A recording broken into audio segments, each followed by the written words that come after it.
সংস্কার প্রস্তাবনা আমরা উপস্থাপন করেছি। সেখানে মৌলিকভাবে যে প্রস্তাবনাগুলো এসেছে তার মধ্যে বড় একটি হলো নির্বাচন ব্যবস্থার সংস্কার, নির্বাচন কমিশন সহ যাবতীয় বৈষম্যমূলক এবং যে দলীয় যেই একটি ব্যবস্থাপনা বর্তমানে, সেই ব্যবস্থাপনাকে ঢেলে সাজিয়ে আবার নতুন করে যেন একটি নিরপেক্ষ অন্তর্ভুক্তিমূলক নির্বাচনের ব্যবস্থা করা যায়, তার জন্য আমরা আমূল পরিবর্তনের কিছু সংস্কার প্রস্তাবনা এনেছি। এবং সারা দেশব্যাপী সকল ভোটাধিকার প্রয়োগকারীদের যেন প্রতিনিধিত্ব জাতীয় সংসদে নিশ্চিত করা যায়, সেই ধরনের একটি মৌলিক পরিবর্তনের সংস্কারের প্রস্তাবনা আমরা দিয়েছি। বর্তমান যেই বিদ্যমান যে নির্বাচনী ব্যবস্থা রয়েছে তাতে দেখা যায় যে সর্বোচ্চ 30 থেকে 35% মানুষের প্রতিনিধিত্ব, ভোটারদের প্রতিনিধিত্ব জাতীয় সংসদে থাকে। যারা বিভিন্ন আসনে পাশ করতেছে তারাও দেখা যায় যে তাদের বিপক্ষে ভোটদানকারী ভোটারের সংখ্যাই বেশি তার পক্ষে ভোটদানকারীর চেয়ে। কাজে এই ব্যবস্থাটির আমূল সংস্কার এনে যেন এমন একটি ব্যবস্থা হয় যাতে ম্যাক্সিমাম এবং সকল ভোটাধিকার প্রয়োগকারীদেরই প্রতিনিধিত্ব কোনো না কোনোভাবে যেন জাতীয় সংসদে নিশ্চিত করা যায়। এছাড়াও বিচার বিভাগ, শিক্ষা বিভাগ এবং প্রশাসনে আমূল পরিবর্তনের, প্রশাসনের মধ্যে দেশের মধ্যে যে বিশেষ করে যে এককেন্দ্রিক যে প্রধানমন্ত্রী কেন্দ্রিক যে ক্ষমতা কুক্ষিগত করে রাখার যে একটি আয়োজন, যেখান থেকেই মূলত স্বৈরতন্ত্রের উদ্ভব, সেই জায়গাটায় যেন ভারসাম্য তৈরি করা হয়, সাংবিধানিক প্রস্তাবনা আনার প্রস্তাব করা হয়েছে। তার মধ্যে সংবিধানে যে আল্লাহর উপর অবিচল আস্থা এবং বিশ্বাসের যে ধারাটি ছিল সেটি বাতিল করা হয়েছে, সেটিকে যেন আবার সংসদে নিয়ে এনে পুনর্বহাল করার আমরা দাবি জানিয়েছি। সেই ক্ষেত্রে 2 বারের বেশি কোনো প্রধানমন্ত্রী যেন একসাথে পরবর্তীতে যেন তিনি দায়িত্ব পালন করতে না পারেন, সেই প্রস্তাবনা আমাদের পক্ষ থেকে ছিল।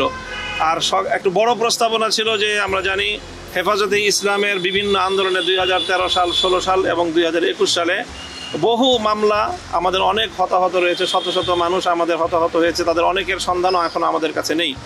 আমরা সেই ব্যাপারে সহযোগিতা চেয়েছি যেন আমাদের সকল শহীদদের এবং নিখোঁজ মানুষদের কোনো একটি নিরপেক্ষ সুন্দর একটি প্রতিবেদন যেন আমাদের সামনে আসতে পারে এবং সকল হত্যাকাণ্ডের ট্রাইব্যুনাল গঠন করে হলেও দ্রুত বিচারের ব্যবস্থার জন্য লেন্দি কোনো প্রক্রিয়া যেন না যায়, অতি দ্রুত সেই বিচারের ব্যবস্থায়, বিচারের আওতায় যারা মূলত দায়ী এবং তাদেরকে যারা নির্দেশদাতা, যারা সংশ্লিষ্ট ছিল, তাদের সকলের জন্য বিচারের একটা আয়োজন করা যায়, সে ব্যাপারেও আমরা দাবি জানিয়েছি।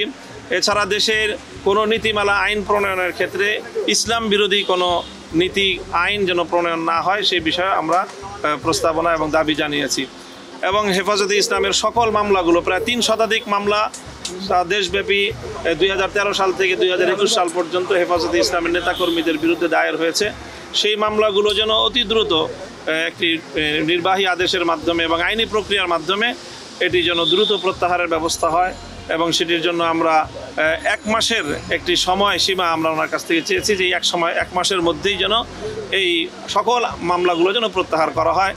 তো মাননীয় প্রধান উপদেষ্টা আমাদের সকল দলের বক্তব্যগুলো খুব ধৈর্য সহকারে শুনেছেন এবং আগামী দিনে অন্তর্বর্তীকালীন সরকারকে রাষ্ট্র পরিচালনায় সহযোগিতা করার জন্য তিনি আহ্বান জানিয়েছেন এবং আমাদের সেই আহ্বানে সাড়া দেওয়ার প্রত্যয় ব্যক্ত করেছি। সেই সাথে তিনি একটি যৌক্তিক সময় নিয়ে সংস্কারগুলো করে তারপরে যেন অযথা কাল বিলম্ব না করে নির্বাচনের ব্যবস্থা যেন নির্বাচনের আয়োজন করেন, সেই বিষয়টি আমরা বলেছি এবং মাননীয় প্রধান উপদেষ্টাও এই কথার সঙ্গে একমত পোষণ করেছেন যে প্রয়োজনীয় সংস্কারের পর কাল বিলম্ব না করে তারাও নির্বাচনের দিকে চলে যেতেই আগ্রহী এবং সেই ধরনের তারা প্রস্তুতি এবং তারা আয়োজন করছেন। যৌক্তিক সময়টা কতদিনের?